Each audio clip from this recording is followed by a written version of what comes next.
Rakyat Malaysia perlu menjadikan Jepun sebagai rujukan untuk terus berdaya saing dan maju dalam segenap bidang, terutamanya ketika negara sedang menuju ke arah sebuah negara maju. Perdana Menteri Tun Dr. Mahathir Mohamad yang menyampaikan ucap pertama di Universiti Tsukuba di Tokyo berkata, etika bekerja dan sikap rakyat matahari terbit itu yang mempunyai nilai dalam setiap yang dilakukan perlu diterap dan ditiru. Laporan lanjut bersama Halim Muhammad di Jepun. Tun Dr. Mahathir terdahulu menerima anugerah Doktor Kehormat yang disampaikan Presiden Universiti Tsukuba, Profesor Kyosuke Nagata. Ia sebagai mengiktiraf peranan Perdana Menteri yang melihat aspek pendidikan begitu penting dalam melahirkan modal insan untuk sesebuah negara. Pada majlis ini, Tun Dr. Mahathir yang diberi peluang menyampaikan ucap pertama kepada pensyarah dan pelajar universiti berkenaan menjelaskan, tanpa etika kerja dan sistem nilai yang baik, sebarang kemajuan adalah mustahil dicapai walaupun mempunyai kelayakan akademik. Without good work ethics, good value system, we will never make progress, even though we are very well educated. And as a result of that, we have sent many students to Japan, and they have come back and they have contributed much towards the growth of the Malaysian economy. Perdana Menteri turut merayu agar Universiti Tsukuba membuka cawangannya di Malaysia dan menawarkan silibus pendidikan Jepun.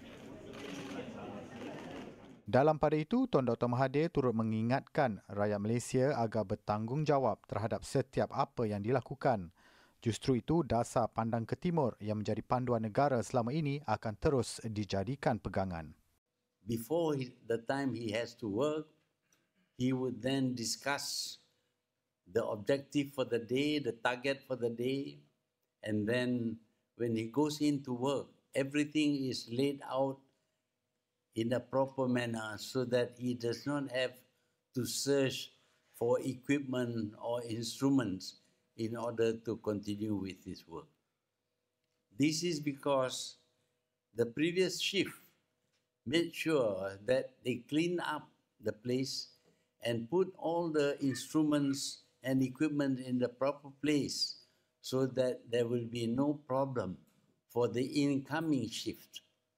This is something that is not found in many countries and certainly not found in Malaysia. In Malaysia, when you finish work, you just leave. Polisi Dasar Pandang ke Timur telah dimulakan sejak tahun 1982. Sejak dari itu, polisi ini telah menjadi satu mercu tanda hubungan istimewa di antara Malaysia dan juga Jepun. Ia turut menyumbang kepada pembangunan kedua-dua negara.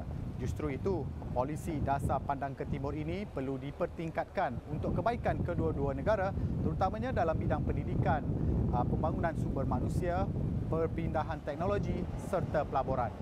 Laporan Halim Muhammad, Tokyo, Jepun. Sementara itu, Tun Dr. Mahathir diiringi isteri Tun Dr. Siti Hasmah Muhammad Ali terdahulu tiba di lapangan terbang antarabangsa Haneda jam 4 petang waktu tempatan. Antara kemuncak lawatan beliau adalah istiadat pengurniaan darjah kebesaran The Grand Cordon of the Order of the Paulownia Flowers oleh Maharaja Jepun pada Selasa di Imperial Palace di Tokyo. Penganugerahan darjah kebesaran tertinggi negara Jepun oleh Maharaja Akihito itu berikutan sumbangan besar Perdana Menteri dalam memperkukuhkan hubungan dua hala. Dalam lawatan itu juga, Dr. Mahathir akan meraihkan pertemuan dengan rakan sejawatannya dari Jepun, Shinzo Abe, di Pejabat Perdana Menteri yang berlangsung selepas istiadat penganugerahan itu.